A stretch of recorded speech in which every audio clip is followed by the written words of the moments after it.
It's because you can't get pregnant. That's what my husband said, blaming me for his affair and asking for a divorce.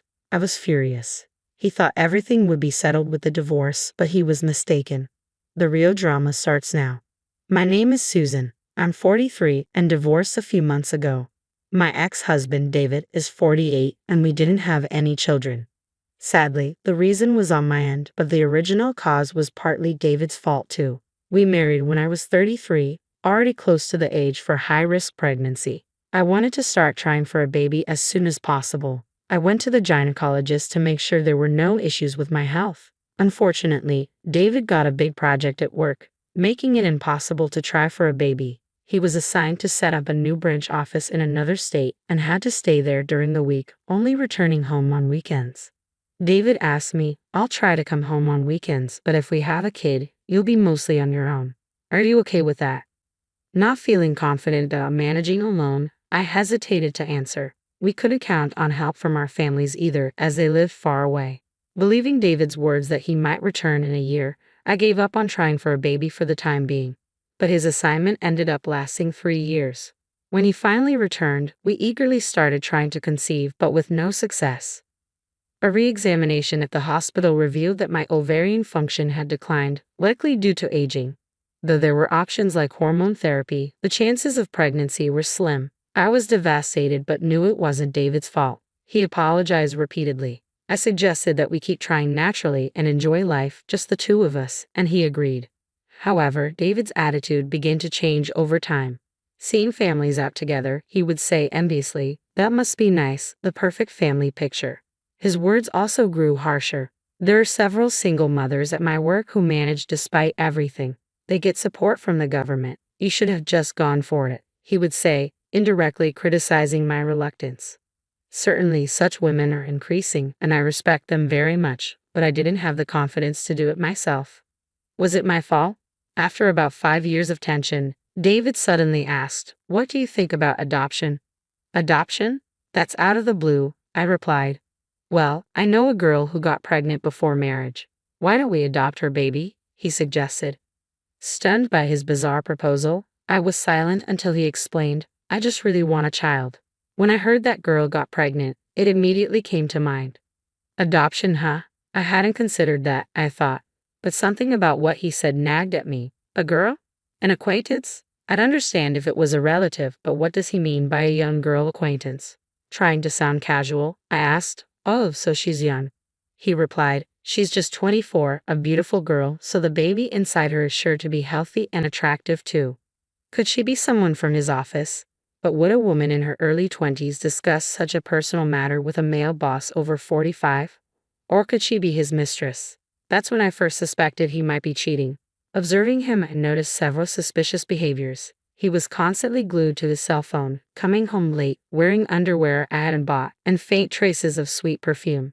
But what really convinced me was him skipping our anniversary. We didn't have a wedding ceremony due to our jobs, but we registered our marriage on December 24th, Christmas Eve, and always celebrated it as our anniversary and Christmas.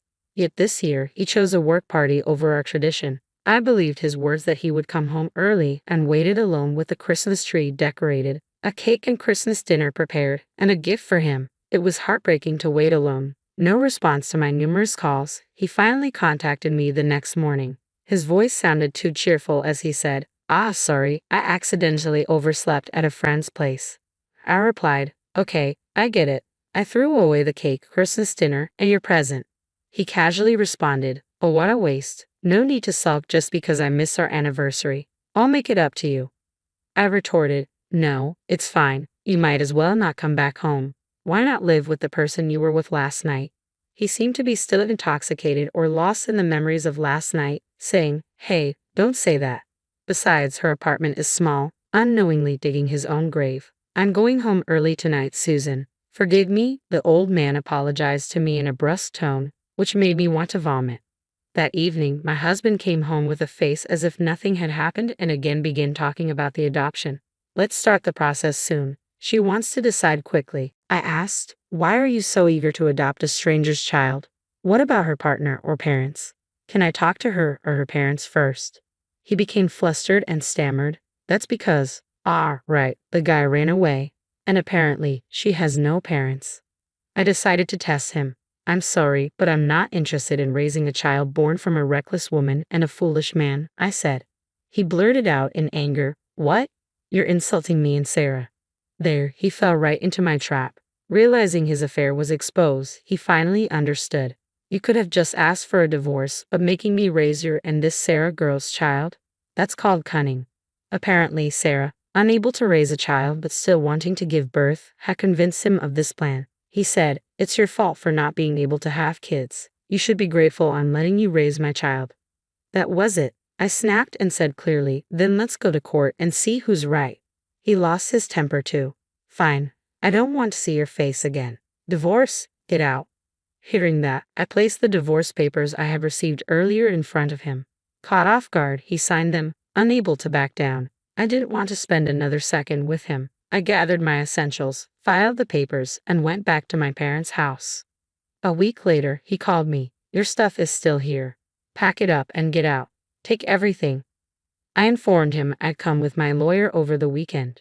Shocked by the mention of a lawyer, he reluctantly agreed. When I threatened to go to his office unless we settled on alimony and property division, we eventually agreed on a settlement of $150,000 in total. But the next day, on my way back from a part-time job, a young woman approached me. It was the infamous Sarah. She was David's type, short with long hair and cute, but her heavy makeup made her look tacky. "I can't pay it all at once," she yelled in a shrill voice as soon as she opened her mouth. "It's none of your business." David agreed to pay in front of the lawyer, I replied. He actually hesitated, but he didn't want to deal with me any longer and eventually gave in. "Why did you call me there?" she demanded. "That's something you should ask David," I said, unimpressed. "Rest," she mumbled. "I thought we could just ditch the alimony sneakily." So she planned to make partial payments and then disappear by moving or changing jobs.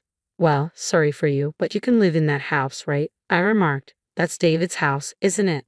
"What about the mortgage?" she asked. "It's in David's name, and the mortgage is fully paid off," I informed her. "Well, I guess that's okay then," she said, backing off with a tone that suggested she was up to something. I think she is up to something, but whatever it wasn't my concern anymore. 2 years later, David contacted me. "Please lend me some money," he begged. "What?" I asked in disbelief. "Those two are spending like crazy," he exclaimed. Apparently, Sarah's mother had conveniently moved up to the city and was staying in that house. According to Sarah, David wanted a child, so I gave birth, but I never said I'd raise it. Once she realized she couldn't pawn the child off on me, she said, "Raising a child is hard, so I'm calling Mom," and brought her mother from the countryside. David initially welcomed her, thinking she'd help with the childcare, but it turned out neither she nor Sarah was doing much parenting and instead spent their time frolicking. "Well, knowing her mom, that figures," I said, unimpressed. Then David, who still seems to like Sarah, suddenly yelled at me. "Don't insult Sarah," he suddenly yelled at me. "She agreed to marry an old man like me and even had my child.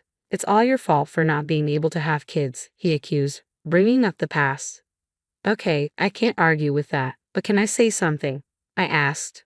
"What now?" he grumbled. "Remember when I went for a fertility check 3 years ago? You were tested too, remember?" I reminded him.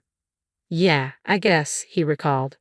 "I went to hear the results alone. Actually, they said you had issues too," I revealed. "What?" he gasped in shock. The gynecologist had mentioned that for his age, David's sperm quality was quite poor, making pregnancy unlikely even if I had no issues. I had learned of my problems first, so I assumed I was the main cause and didn't want to hurt him by revealing his results. "That can't be. Sarah got pregnant," he argued in denial. "Whether it's your child or not, I don't know," I said, silencing him. His reaction suggested he might have had doubts himself. I rubbed salt in his wound. "Even if a DNA test proves it's not your child, it might not change anything." "What do you mean?" he asked, confused. "The child is over a year old, right?" I pointed out. "So what?" he pressed. "Current law doesn't recognize paternity disavowal suits filed after a year since birth." I explained. If discovered after a year, a different lawsuit is needed, often leading to disputes. Even if a DNA test proves no biological relation, there's a chance of losing the case. "Why? The test clearly shows it's not my biological child," he protested. "Well, there's a Supreme Court ruling. Even after divorce, the man had to pay child support. I explained thoroughly. Hearing this, David just muttered, "It can't be, it's not true," in a trembling voice. Sorry for your troubles. According to neighbors, those two, or rather three, are constantly battling every day. It's unclear if the child is David's or not. We're getting divorced. Get out. Sell this house and pay child support. I'm never leaving. You get out. Such arguments are heard daily, and they're reportedly quite intense. They've had the police called on them multiple times, and both women have even been detained. As for me, I'm currently living with my parents. I don't know what the future holds, but I'm enjoying my single life, keeping busy with work and hobbies.